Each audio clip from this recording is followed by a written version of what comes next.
Folks, this is going to be a pure op-ed.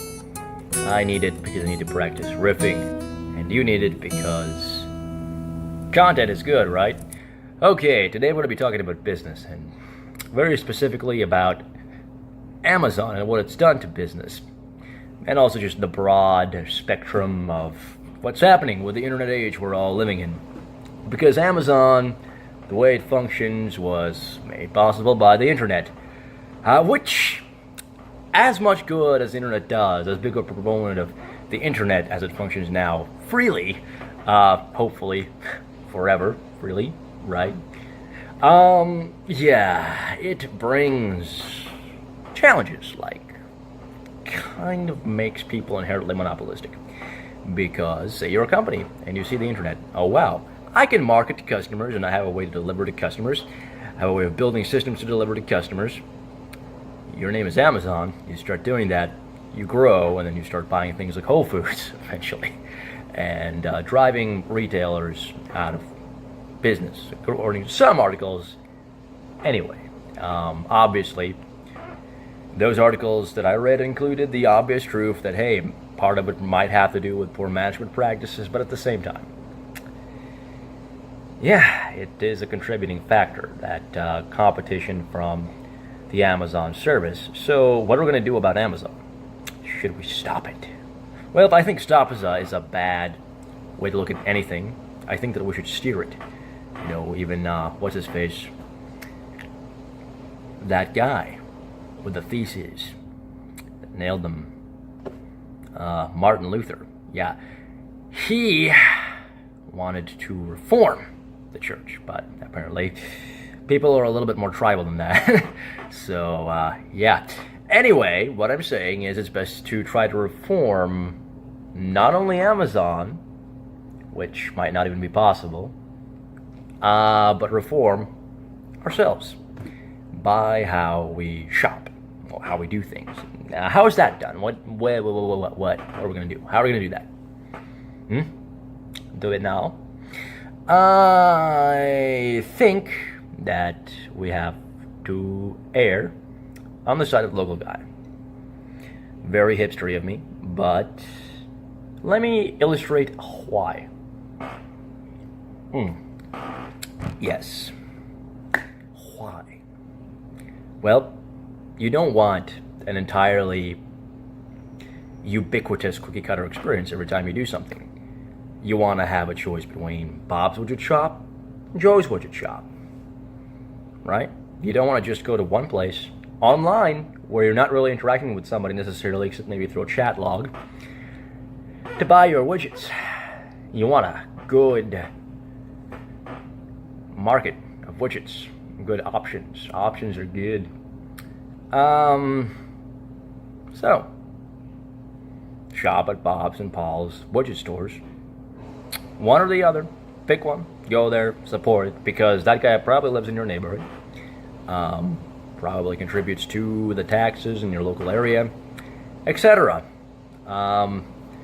Also, look, here's an effect. It's a very poor psychological effect, very bad effect psychologically. The effect itself is not poor, it's quite strong and vicious. So, you know how we've got this right wing, this left wing mentality, and even though everybody talks about it, it's still there. Okay, so what are contributing factors to that? Well, atomization, depersonalization. And that comes from, instead of going out to a bookstore like Barnes & Noble, which used to be near me, you buy books online. You know, the Barnes & Noble closed down. There's still a Books A Million.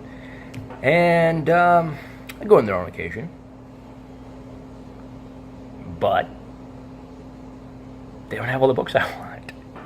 So you see, being able to choose between Barnes & Noble and Books A Million, even though those are big department stores, I'm not really a fan of that anyway. I prefer the little hipster shop, which got driven out by them, and they're now getting driven out by Amazon, maybe.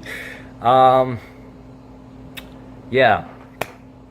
I would go there and I would have conversations with people, and sometimes they would get heated, and later on, I'm like, you know, even though he was kind of being a twat, he had a point. And I amend my views, and perhaps other people amend their views based on something that I've said. Okay? So that kind of breaks the whole I'm sitting in my house, I'm sipping my coffee, and I'm ordering stuff online from Amazon experience. It makes you have to go out and interact more with people, which interacting with people can have its downsides, I know, but it's necessary. We're a social species, and we need to be the mirrors that we hold up to each other. One man sharpens another to get all church camp on everybody.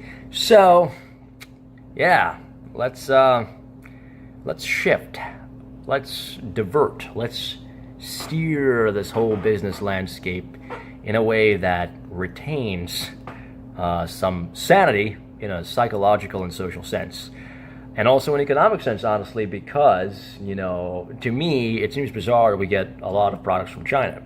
Yes, I understand that offsets some pollution for us, but we're making China super polluted, and at the same time, I am so surprised that environmentalists aren't up in arms about the fact that we have to ship all those things to China, right? From China to here.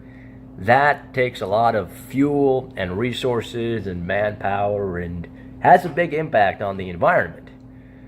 So let's bring some things back here and do them right. You don't want to bring factories here that'll give us another Cuyahoga River. That's when the river caught fire. I think that was the Cuyahoga. All that I'm saying is we need to start looking for different ways of doing things, shifting consumer behaviors through word of mouth, through the choices that you personally make. Sometimes I know they're not available, but come on, it's doable.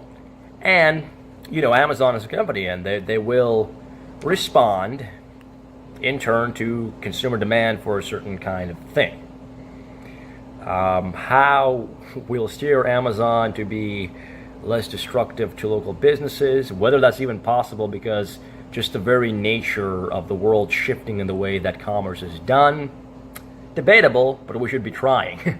That's the thing. We have to start looking, because it's a phenomenon that kind of crept up and then sprang on everybody, and now we have to actually try to direct it.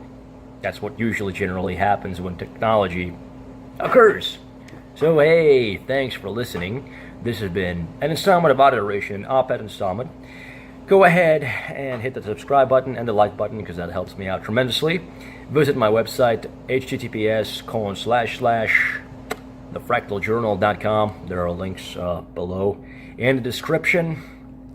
And if you would like to support the work that I'm doing here, consider donating on Patreon. I'll try to make a different payment option later on, because I'm not too sure about all these companies now. Patreon hasn't really done anything that I deem scary enough to move away from, but always good to have different options. And I mention that not just for my own sake, but for the sake of anybody else that does content creation or is curious about things. Go look up open source, etc., alternatives to this, or how to build your own payment system, because I think the more voices we have, the more media businesses like the one I'm doing here we have, the better it is. Marketplace of ideas and all that. Thanks for listening, and have a great time wherever time finds you. Goodbye.